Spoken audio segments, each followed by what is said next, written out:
That's Nick. And that's Joseph. And today we're here to talk about Jacob's Wife.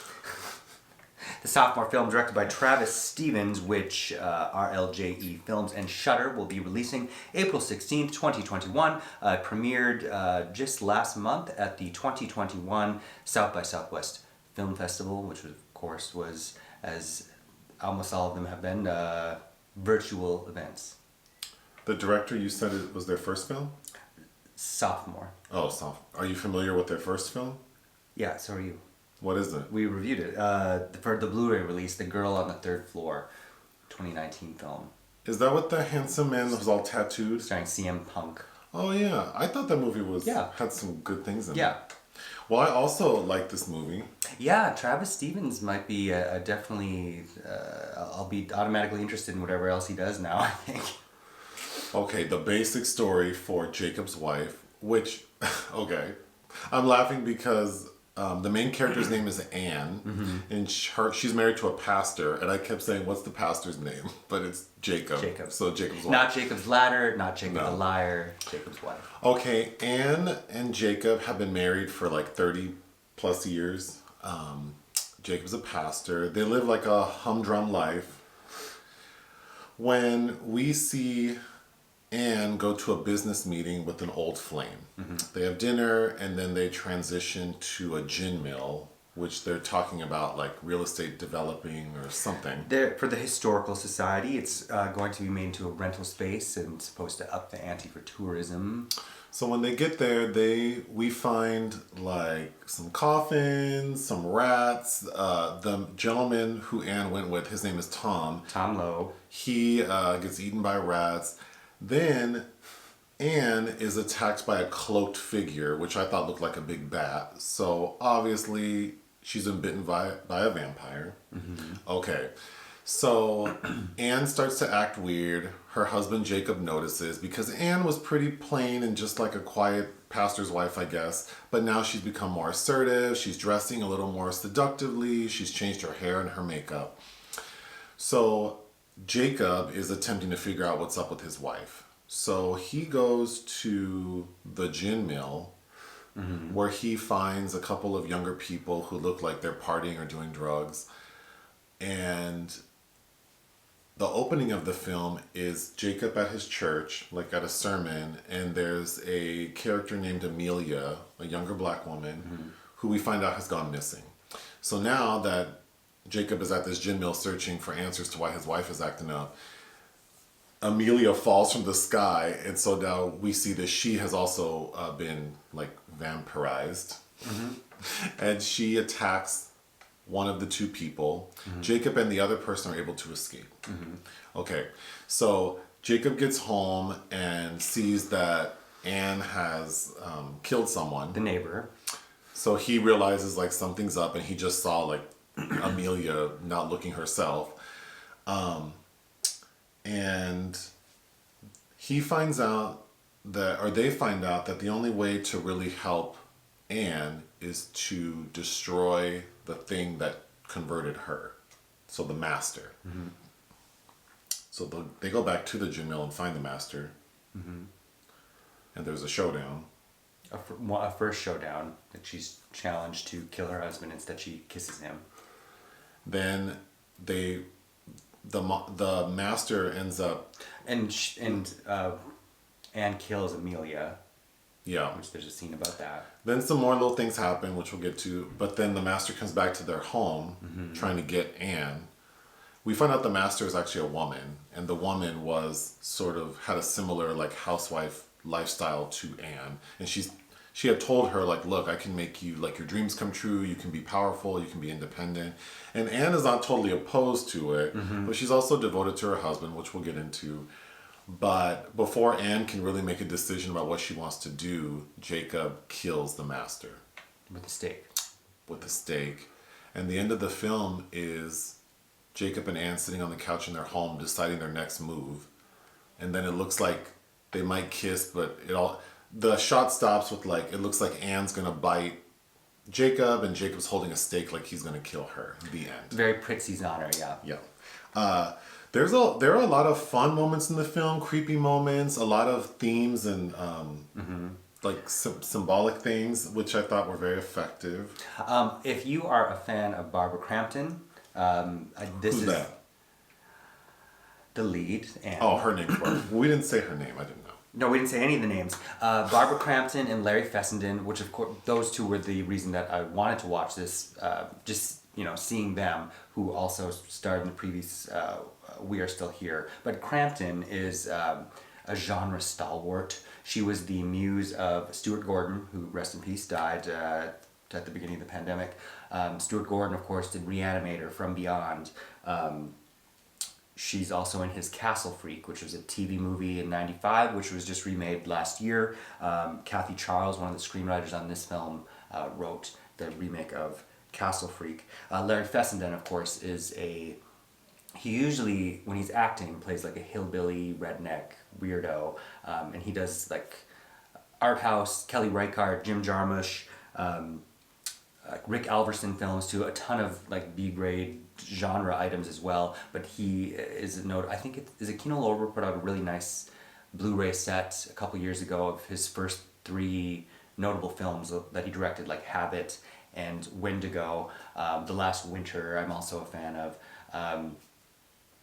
And there's just so many like weird elements of this film. The guy that plays Tom Lowe is Robert Rusler from Nightmare on Elm Street 2 and Vamp and Weird Science and the master is played by Bonnie Aarons from The Nun. Who's the nun? Yes, Nyisha Bell I thought was quite good as Amelia. Tara Bush, the musical artist, did I thought a fantastic soundtrack. And Barbara Crampton has one scene where she's dancing by herself in the living room to this song.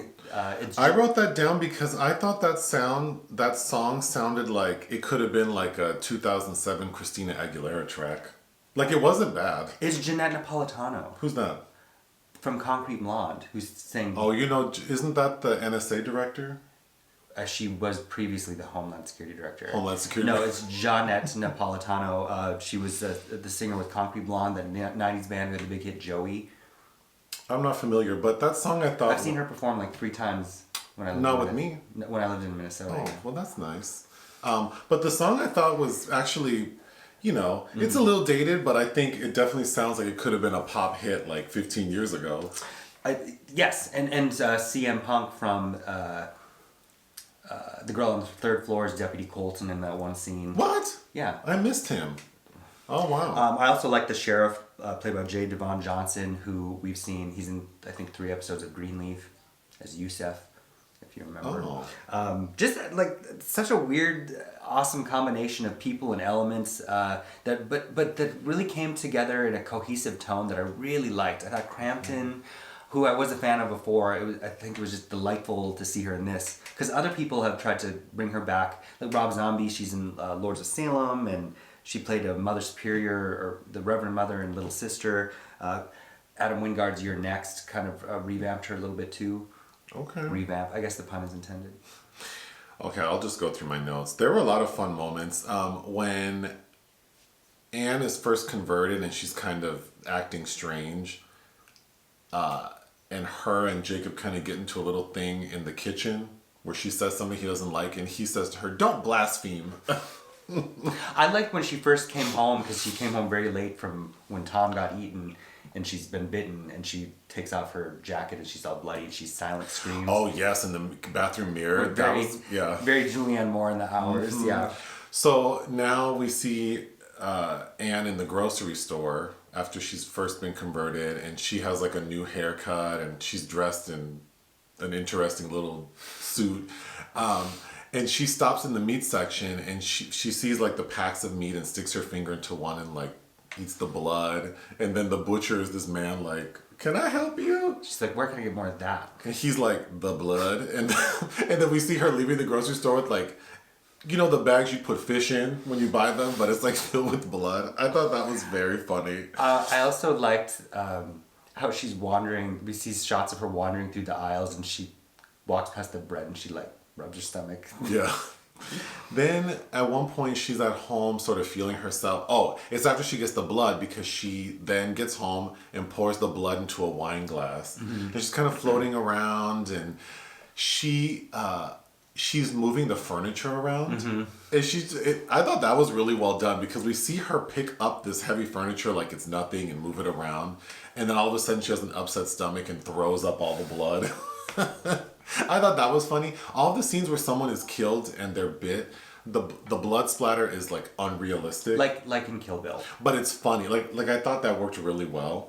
Yes, I agree. And then there's also a character, her brother-in-law and sister-in-law are disposed of, I thought, in entertaining ways as well by the master. But what I really liked, the creepy weirdness of it's the master and the pastor. That's who Anna's stuck between. Who I love that first scene in the mill where it swoops down, you barely see it, just those violet eyes. Yeah, that was really creepy. That's excellent. All of the before we actually see Bonnie Aaron's, all of that I thought was because it's very Nosferatu. Yes, it is. Then the first time the master comes to Anne's house, at first she's like beckoned to the window, like something calls her to the window, and then we see these rats running around the window, and then the master is like doing the creepy thing with the hands, and then Anne starts masturbating like in the window. She's wearing like a negligee with like a wrap or whatever, and she's masturbating, and then Jacob walks in on her like, "What are you doing?" I thought that was really good. That was really good. I really like the scene where the master kind of reveals that she was once a woman and sees kind of herself in Anne, and how vampirism takes on this kind of pathway to agency. Yes. Yeah. We can get to those themes. Another scene that I really liked was Anne feels the need to like make her dentist appointment, so she goes in to get like her teeth whitened, and the dentist is like examining her mouth, and she's like, "Oh, this is weird. You have like extra teeth growing out," and we see these like weird looking fang teeth coming from like behind her row of teeth, and then the dentist is like, "We'll have to make an appointment so we could take a look at these." Like to hell with this teeth whitening. We need to check out these damn extra teeth. But her mouth burns. And then her mouth burns from the whitening. I thought that was really funny. It's good, and you commented like, if I would, because the dentist is a black lady. If I were the black lady dentist and this white lady runs out of my office with her face like on fire, I would have been like, well, let me sign out of my. I guess it's a wrap because I'm never going to recover from this. I like that they were in Kinski County, which I'm assuming is a reference to Klaus Kinski. And Crampton's style as an older blonde woman, she was giving me Tippi Hedren with Bette Davis eyes, kind of. Like, I find her so transfixing on screen.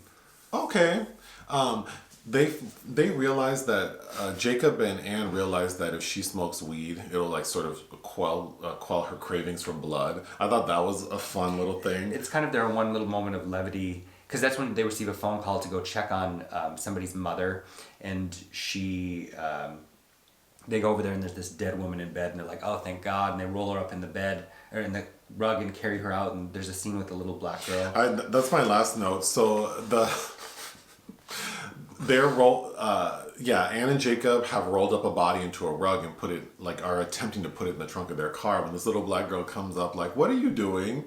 "Oh, we're something stupid." And she goes, "Oh, that's funny because it looks like you rolled up a body in a rug." And then they're like, "Buzz off." She's like, I won't tell anyone, but you have to tell me a curse word."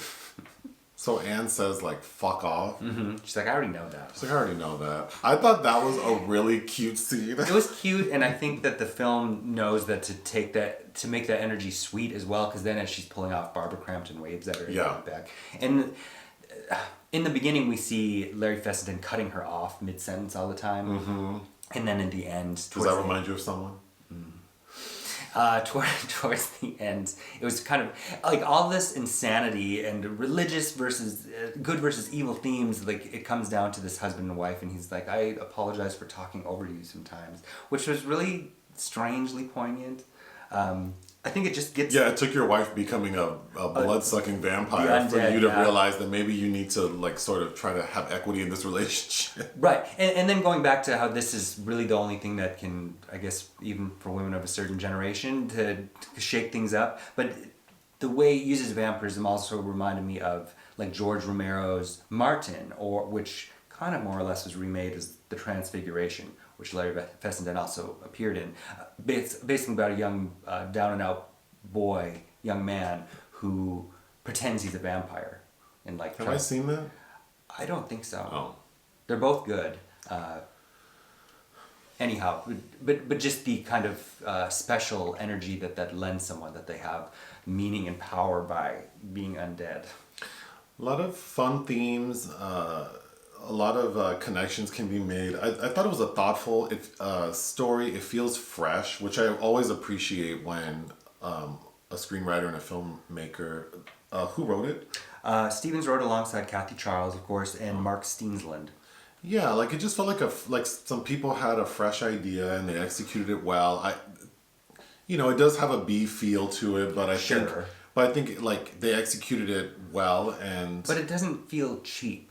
No, either in story, effects, or acting. Like everybody, yeah, but it's a silly movie. Like, oh, for sure, I would highly recommend watching it if you want something fun, like a late night movie. Do you have any other notes? No, I don't think so. Oh, I liked Nyisha Bell as Amelia. I thought her little role was Oh yeah, when she drops down as the vampire, her like physical acting I thought was really good. And this, the special, like the effects makeup is simple but effective. I really like how they make the vampire's teeth more like rat teeth. Mm-hmm. I thought that looked really cool. The brother and sister-in-law we didn't really talk about a lot because they're assholes, but.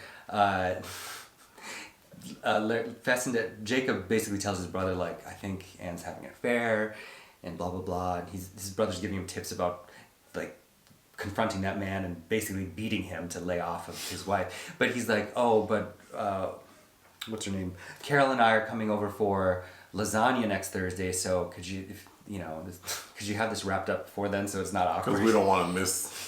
Yeah. We don't want an awkward lasagna date. What would you give this film? 3.5 out of 5. I was very entertained. I would give it 3.5 out of 5 as well. Anything else? No, and hopefully you'll want to watch more Barbara Crampton films now. We'll see. Okay. All right, bye.